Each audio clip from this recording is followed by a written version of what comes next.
Assistant professor botany के लिए RPSC के एग्ज़ाम की डेट्स की घोषणा हो चुकी है और उसी के लिए मैं आपके पास लेकर आई हूँ 2014 का जो एग्ज़ाम हुआ था, जो कि 2016 में ऑर्गेनाइज हुआ था, उसका बॉटनी फर्स्ट के क्वेश्चन पेपर का सॉल्व इशू। तो टाइम ना वेस्ट करते हुए जल्दी से हम इसे सॉल्व करते हैं। The baculovirus that are used as biocontrol agents act against baculovirus जिसको हम बायोकंट्रोल एजेंट की तरह यूज़ करते हैं, किसके अगेंस्ट हम इसको यूज़ करते हैं? हम इसको यूज़ करते हैं किसके अगेंस्ट? इंसेक्ट्स के अगेंस्ट, कीट के अगेंस्ट हम इसे यूज़ करते हैं, बैकुलोवायरस। नेक्स्ट क्वेश्चन इज फाइटोप्लाज्म पर 16 SrRNA जीन अनुक्रमण आधारित जातिवृत्त अध्ययन इनका नज़दीकतम संबंध दर्शाता है। The phylogenetic studies on the phytoplasma based on 16 SrRNA gene sequencing indicates their closest relationship with, किसके साथ दिखाता है भाई?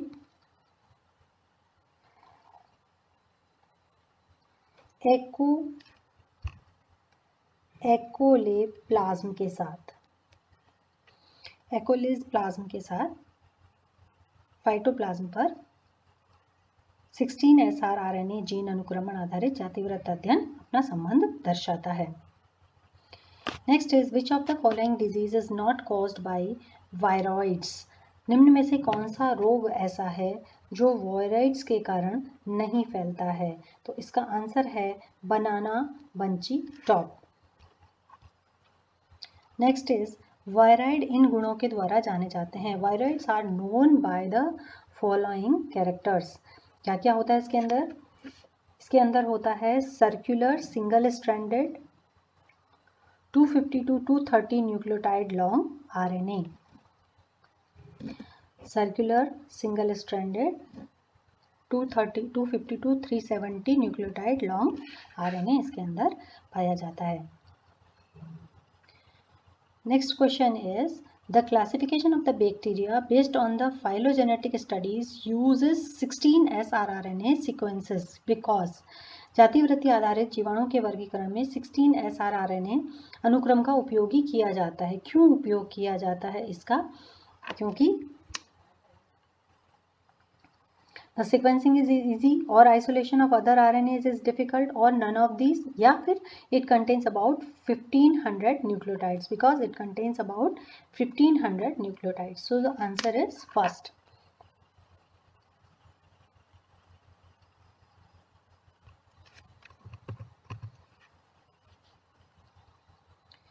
Next question is question number 31. The movement protein produced during replication of the TMV has a molecular weight of, TMV के प्रतिकरण के दौरान बनने वाले प्रचलन प्रोटीन का आणविक भार क्या होता है?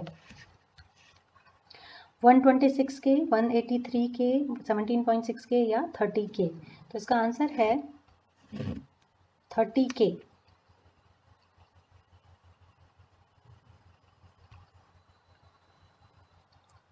Next question is question number 32. निम्न में से कौन से जीवाणु में कोशिका भित्ति के बाहर एक अतिरिक्त प्लाज्मा झिल्ली होती है? Which of the following bacteria has an extra plasma membrane outside the cell wall? Agrobacterium, Clostridium, Staphylococcus या बैसिलस? तो इसका आंसर है Agrobacterium. Next one is systematic acquired resistance SAR in plant against pathogen can be induced by, systematic acquired resistance को पादपों में रोगजनन के विरुद्ध प्रेरित किया जा सकता है। किसके द्वारा, किस रसायन के द्वारा हम ऐसा कर सकते हैं? हम कर सकते हैं सैलिसिलिक एसिड, बेंजोथायोजोल, आइसोनिकोटिनिक एसिड और इनमें से सभी। तो ये सभी इसके उपयोग में लाए जा सकते हैं। तो answer is all of these. Which of the following are parasitic flowering plant? इनमें से कौन से पुष्पीय पादप परिजीवी हैं? कस्कुटा, ओरोबैंकी, स्ट्राइगा, इनमें से सभी। तो आप जानते हैं इसका आंसर, सबसे इजीएस्ट क्वेश्चन है ये, इनमें से सभी। एप्पल स्कैब रोग का रोग कारक कौन होता है? The apple scab disease is caused by Xanthomonas citri, Venturia inaequalis, Colletotrichum और कर्विलेरिया। सो एप्पल स्कैब रोग किसके द्वारा होता है? वेंचुरिया इनक्लेविस।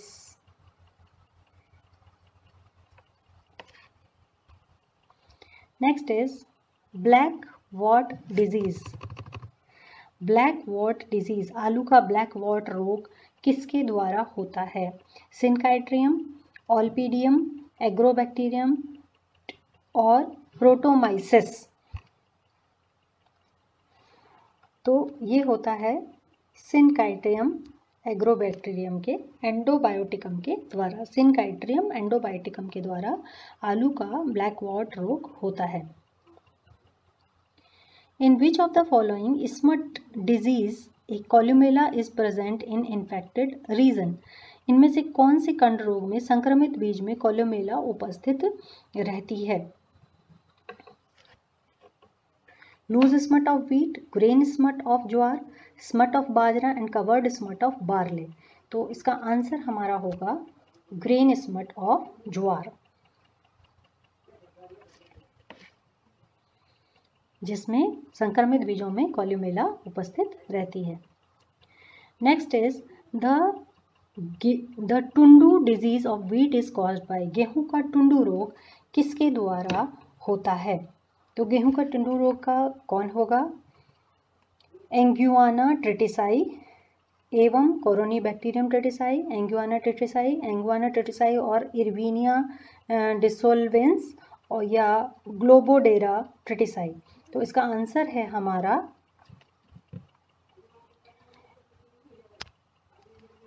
एंगुआना ट्रिटिसाई एवं कोरोनोबैक्टीरियम ट्रिटिसाई के द्वारा। Next question is the cyst nematode belongs to which of the following genera? फुटी सूत्रक्रमी निम्न में से किस वंश से संबंध रखता है? मेलोइडोगाइनी, इंगुआना, हेटेरोडेरा या जिफिनिमा। तो इसका आंसर है हमारा Heterodera, answer number 3 Heterodera. Next question is which of the following metabolites is known to play an important role in defense against pathogenesis? निम्न में से कौन सा उपापचय रोग जनन के विरुद्ध प्रतिरक्षा में महत्वपूर्ण भूमिका निभाता है? कौन निभाता है भाई? विक्टोरिन, फिनोलिक्स, प्रोटीन्स और ऑक्सीन्स। तो निभाते हैं phenolics.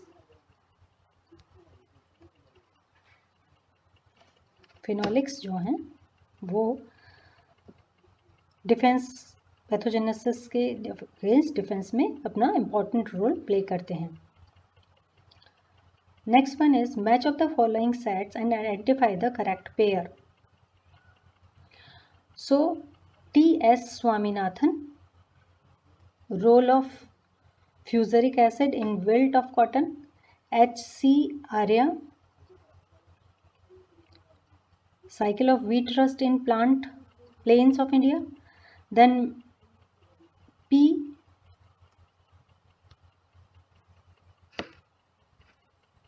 Millari, Plimiridae, exenic culture of Sclerospora graminicola, K.C. Mehta, discovery of Bordeaux mixture. तो इसमें से कौन सा आंसर है जो एक दूसरे से मिलता है? निम्न समुच्चयों का मेल कीजिए। टी.एस. सदाशिवन, फ्यूजरिक अम्ल का कपास की मिलानी में भूमिका, H.C. आर्या, भारत के मैदानी इलाकों में गेहूं के कीट का चक्र, या P. मिडलेट जिन्होंने स्क्लेरोस्पोरा ग्रामिनिकोला का आगंतुकहीन संवर्धन किया, या K.C. मेहता जिन्होंने बोर्डो मिक्सचर की खोज की। तो इसका आंसर है ए। सही जो मेल है वो है T.S. सदाशिवन जिन्होंने फ्यूजरिक अम्ल का कपास की मिलानी में भूमिका को बताया।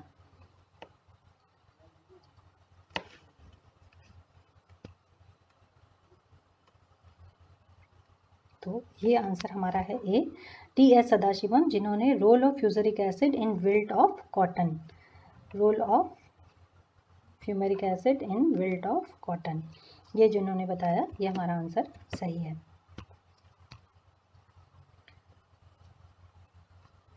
Next question is the great Bengal famine in 1943 was the result of which of the following। अब जो 19 अधिकतर सब बच्चों को ये आता है कि जो 1943 में बंगाल का महाकाल आया था वो किस रोग का नतीजा था। किस रोग का नतीजा था भाई? Bunt of wheat caused by tilletia, और हेलमिंथोस्पोरियम ब्लाइट ऑफ राइस, और blast of rice caused by pyricularia, या फाइटोप्थोरा जनित आलू का जो लेट ब्लाइट डिजीज था। तो ये किसके कारण हुआ था?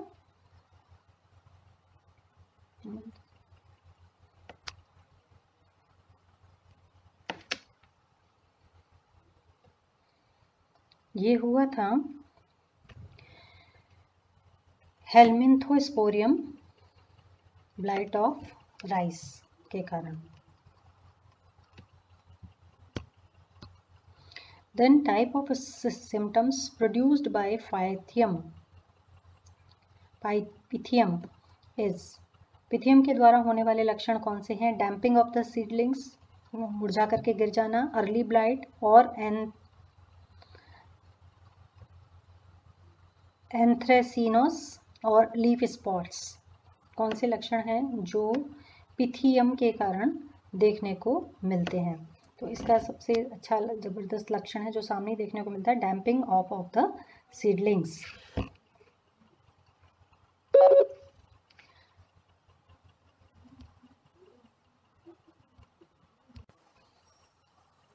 तो अगला क्वेश्चन है हमारा question number 44। Match the following sets and identify the correct pair. कैसे है देखिए, downy mildew, meloidogyne incognita, powdery mildew, sclerospora graminicola, tikka disease, cercospora arachidicola, root knot alternaria solani. तो इनमें से हमें सोचना है कि कौन सा जो ग्रुप है वो सबसे सही मैच होता है। तो कौन सा सही ग्रुप मैच होता है? हमारा सही ग्रुप मैच होता है कैपिटल ए, यानी कि डाउनी मिल्ड्यू जो है वो किसके द्वारा होता है? स्क्लेरोस्पोरा ग्रामिनिकोला के द्वारा। ये जो डाउनी मिल्ड्यू है ये होता है स्क्लेरोस्पोरा ग्रामिनिकोला के द्वारा। तो ये हमारा सबसे सही मैच है।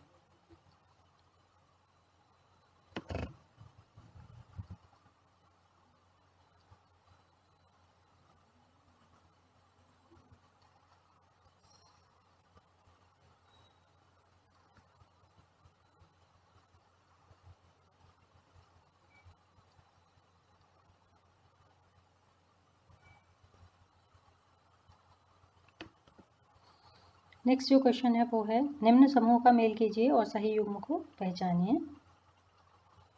ये आपका नेक्स्ट क्वेश्चन है। फेजियोलिन कुकुम्बर, ग्लाइसियोलिन पेपर, रिसिटिन कैपेरिस और कैप्सिडियोल पोटैटो।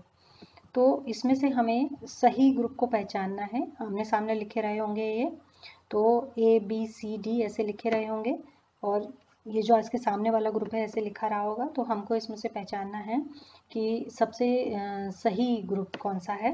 तो इसका आंसर है यानी कि रेसिटिन और पोटैटो। ठीक है, रेसिटिन और potato. Next question is question number 46। वर्षा ऋतु में एक किसान ने खेत में बाजरा की फसल में बालियों पर सुनहरे रंग का एक्सक्यूडेट देखा, निस्राव देखा। इसका संभावित कारण क्या हो सकता है? सुनहरे रंग का अगर एक्सक्यूडेट दिखाई दे रहा है तो ये क्या हो सकता है? ये हो सकता है अर्गट डिजीज। ग्रेजुएशन में हम पढ़ते हैं सभी, अर्गट डिजीज में ऐसा होता है। बाजरा की फसल में खास तौर से। Then grassy shoot of sugarcane निम्न में से किस पादप रोगाणु के कारण होता है? Grassy shoot of sugarcane किस पादप रोगाणु के कारण होता है? माइकोप्लाज्मा, वायरॉइड, फाइटोप्लाज्मा या स्पाइरोलोप्लाज्मा? तो इसका आंसर है spiroplasma. Next question is pathogenesis related proteins are those micromolecules which are known to induce रोग जनन संबंधी प्रोटीन जो बहिर्द्राणु हैं जो इससे प्रेरण के लिए जाने जाते हैं। तो रोग जनक संबंधी प्रोटीन कौन से हो सकते हैं? which are known to induce pathogenesis related proteins are those macromolecules which are known to induce क्या इंड्यूस करने के लिए उनको जाना जाता है? resistance in the plant, antifungal and antimicrobial activities in the plant और toxicity towards plant और phenolic production in the plants। किसके कारण इनको जाना जाता है? तो हम इसको किसके लिए जानते हैं? Antifungal and antimicrobial activity in the plants, antifungal and antimicrobial activities in the plants. So pathogenesis related proteins are the macromolecules which are known to induce antifungal and antimicrobial activity in the plant. Next question is question number 49 और ये है मार्केंशियस, जंगरमेनियेज और कैलोबायल्स की स्त्रीधानी ग्रीवा का jacket कितनी कोशिकाओं का बना हुआ होता है? Jackets of the neck of archegonium in the marchantiales, jungermanniales and calobryales consist of कितनी कोशिकाएं इसके अंदर पाई जाती हैं? इसके अंदर पाई जाती हैं 6, 5 and 4 cells. 6, 5 and 4 cells. Marchantiales, jungermanniales और कैलोबायल्स इनकी खासियत होती है कि इनकी जो आर्कीगोनिया होती है उसकी जो नेक सेल्स होती हैं इसके अंदर 6, 5 एंड 4 सेल्स प्रेजेंट होती हैं। Next question is question number 50।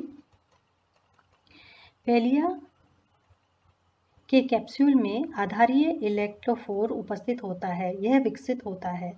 Basal elaterophore present in the capsule of the pellia develops from. Pellia जो होता है उसमें जो कैप्सूल है उसमें इलेक्ट्रोफोर्स प्रेजेंट होते हैं और ये इलेक्ट्रोफोर्स क्या होते हैं हमको ये बताना है। इलेक्ट्रोफोर्स क्या होते हैं? स्टेराइल स्पोरोजिनस सेल्स होती हैं इलेक्ट्रोफोर्स।